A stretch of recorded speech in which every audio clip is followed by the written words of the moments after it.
नमस्कार, सी न्यूज भारत में आप सभी का स्वागत है। रायबरेली से एक दिलचस्प और ऐतिहासिक घटना सामने आई। दरअसल जहां पुराने शिव मंदिर के जीर्णोद्धार के दौरान जमीन के नीचे से सैकड़ों साल पुरानी देवी देवताओं की मूर्तियां प्राप्त हुई। ये घटना डलमऊ कोतवाली क्षेत्र के सुरसना गांव की है, जहां ग्रामीणों ने सैकड़ों साल पुराने शिव मंदिर का जीर्णोद्धार कराया था। खुदाई के दौरान एक के बाद एक देवी देवताओं की मूर्तियां निकलने लगी। जैसे ही मूर्तियों के मिलने की सूचना ग्रामीणों को लगी, घटनास्थल पर भारी भीड़ जमा हो गई। स्थानीय लोगों के अनुसार ये मूर्तियां अत्यंत महत्वपूर्ण और प्राचीन प्रतीत होती हैं। मूर्तियों के मिलते ही गांव में उत्साह का माहौल था और लोग इनका दर्शन करने के लिए दौड़ पड़े। स्थानीय पुलिस और राजस्व टीम ने तुरंत मौके पर पहुंचकर इन मूर्तियों को कब्जे में लिया और पुरातत्व विभाग को सूचित किया। अधिकारियों का मानना है कि ये मूर्तियां इलाके के प्राचीन धार्मिक इतिहास से जुड़ी हो सकती हैं और इनका अध्ययन करने से इस क्षेत्र की सांस्कृतिक धरोहर के बारे में नई जानकारी मिल सकती है। प्रधान जी, जो मंदिर का जीर्णोद्धार करवा रहे हैं और यहाँ पर कुछ मूर्तियाँ पुरानी निकली हुई, क्या है मामला और क्या कहना है इस पर आपका? ये हमारे ग्राम सभा में बहुत पुराना प्राचीन मंदिर है जी। और इसका इतिहास हमने जानने की कोशिश की कई लोगों से, बड़े बूढ़े बुजुर्गों से जिनकी उम्र 100 साल है गांव में जी। वो बोलते हैं कि इससे पहले का भी मंदिर है।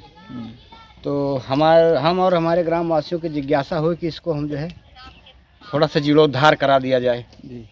उस दरमियान जो है हमको कुछ मूर्तियाँ प्राप्त हुई हैं यहाँ पे जी। लेकिन ये किस कालीन के, मतलब किस काल के समय की मूर्तियां हैं ये जानकारी नहीं हो पा रही है। कुछ लिपियां भी, मतलब कुछ लिखा भी है इसमें मूर्ति में, पता नहीं ये स्तन लिखा है कि क्या लिखा है, ये तो पुरातत्व विभाग इसको डिक्लेयर कर सकता है।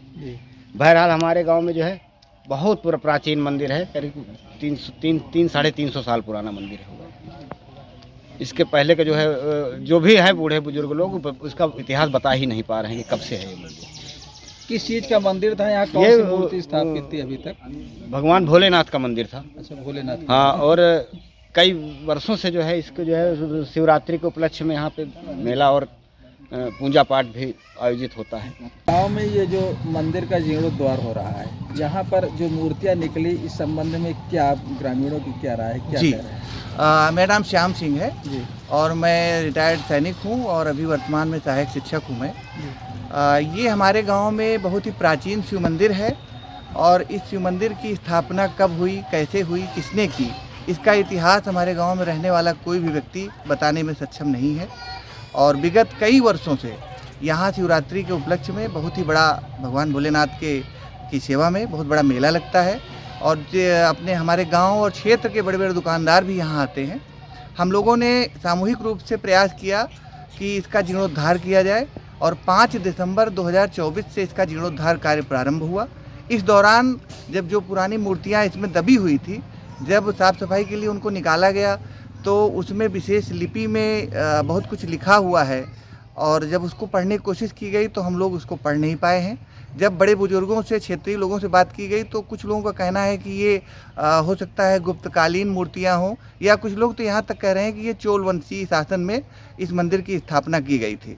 और आप देखें तो यहाँ इस मंदिर में यहाँ देखिए आप, एक विशेष लिपि में ये कुछ लिखा गया है, आप देखेंगे तो, लेकिन अब हम लोग इसको पढ़ नहीं पा रहे हैं। और भी सब मूर्तियाँ हैं। शिवलिंग भी एक विशेष प्रकार का शिवलिंग है जो आमतौर पर कहीं शिव मंदिरों में नहीं दिखाई देता है। तो हम आपके द्वारा ये निवेदन करते हैं सरकार से कि इस मंदिर के विषय में सही से जानकारी इकट्ठा की जाए और जो हम ग्रामवासी लोग थोड़ा थोड़ा करके इसके जीर्णोद्धार का प्रयास कर रहे हैं, अगर सरकार चाहेगी तो यहाँ एक भव्य मंदिर, सुंदर मंदिर बन जाएगा। ये हम सभी की सरकार से विनती है, निवेदन है। रायबरेली से सी न्यूज संवाददाता मृदुलेश त्रिपाठी की रिपोर्ट। रायबरेली के सुरसना गांव में मिली ये प्राचीन मूर्तियां निश्चित ही एक ऐतिहासिक खोज साबित होंगी। आने वाले दिनों में इन मूर्तियों के अध्ययन से हमें इलाके के इतिहास और संस्कृति के बारे में नई जानकारी प्राप्त हो सकती है। फिलहाल के लिए इस खास रिपोर्ट में बस इतना ही। देश दुनिया की तमाम बड़ी खबरों को जानने के लिए जुड़े रहिए सी न्यूज भारत के साथ। हर खबर आपके साथ, आपके हाथ।